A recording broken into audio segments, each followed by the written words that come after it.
dive right into a really fascinating question. What happens when the way a person sees the world, the very lens they look through, gets permanently twisted? That's what we're talking about today, personality disorders.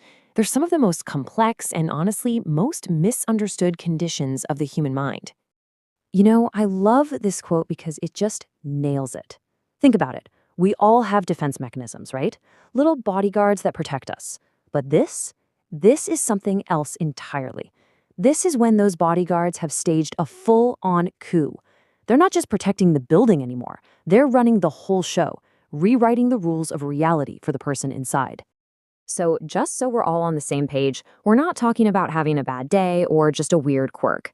This is a deep, long-lasting pattern. It's a fundamental filter that distorts how someone sees everything, themselves, other people, the world, and critically, it causes real, significant problems in their life.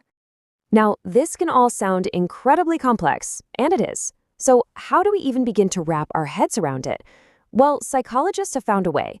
They've grouped the 10 official personality disorders into 3 main categories, or clusters, which really helps us see the patterns and common threads. Okay, so here they are. You've got Cluster A, which is all about the odd and eccentric. Then there's Cluster B, the dramatic and emotional group. And finally, Cluster C, the anxious and fearful ones. Let's start at the top and break down Cluster A. So this first group, its defining feature is behavior that just seems, well, strange or socially awkward to the rest of us.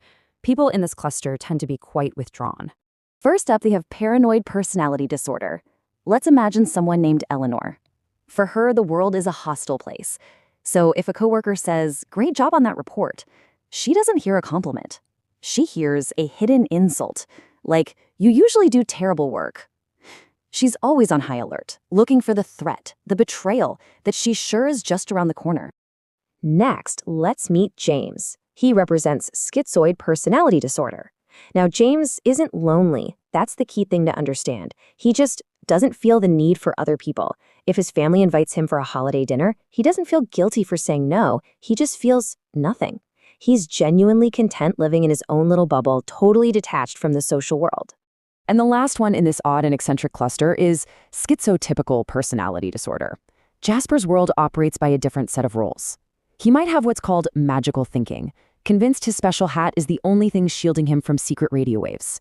And the real tragedy here is that unlike James, Jasper often craves connection. But his unusual beliefs and eccentric behaviors unfortunately end up pushing everyone away. Okay, let's shift gears and move into Cluster B. If Cluster A was about withdrawal, Cluster B is the polar opposite. This group is defined by behavior that's impulsive, erratic, and often very, very dramatic. This brings us to antisocial personality disorder. Meet Marcus. He can be the most charming person in the room, but behind that charm, there is a profound void of empathy.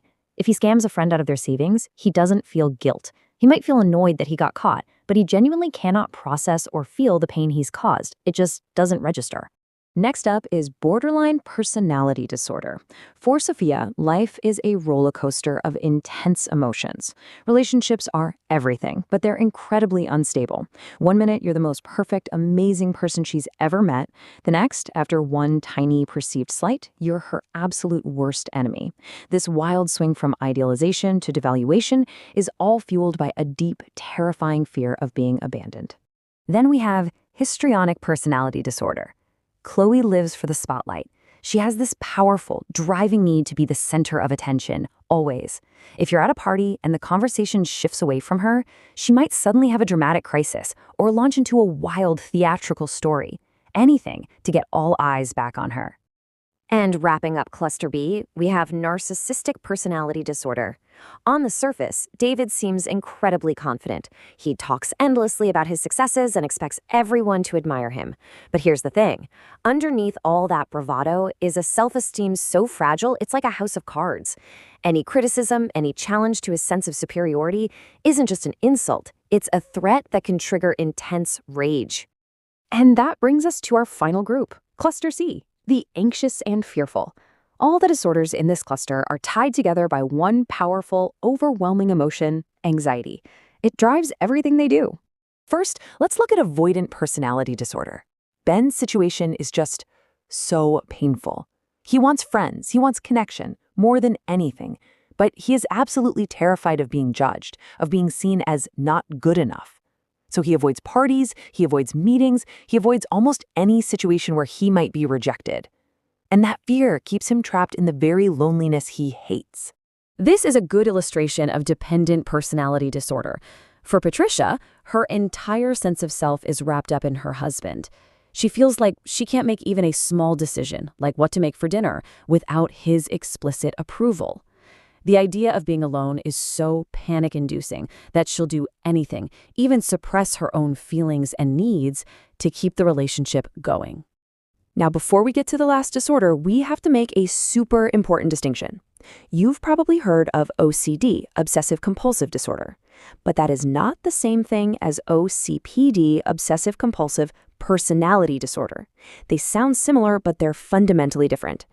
OCPD is a personality deep pattern of perfectionism. OCD is an anxiety disorder with specific obsessions and compulsions. Big difference. So let's meet Robert, who has OCPD. His life is governed by lists, rules, and perfect order. But here's the irony. His perfectionism is so rigid that it actually makes him less productive.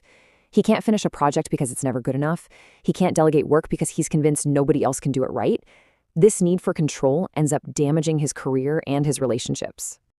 Phew, okay. So we've just walked through 10 really intense and different ways of experiencing the world. So, now what? What's the big takeaway here? I think it all comes down to one thing: shifting our perspective from judgment to understanding. Look, the most crucial thing to remember is that these are not choices. These are deeply rooted, painful patterns that cause a ton of distress.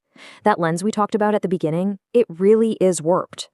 And knowing this isn't about trying to stick labels on people. It's about having a tool for empathy, for understanding struggles that might be totally alien to our own experience.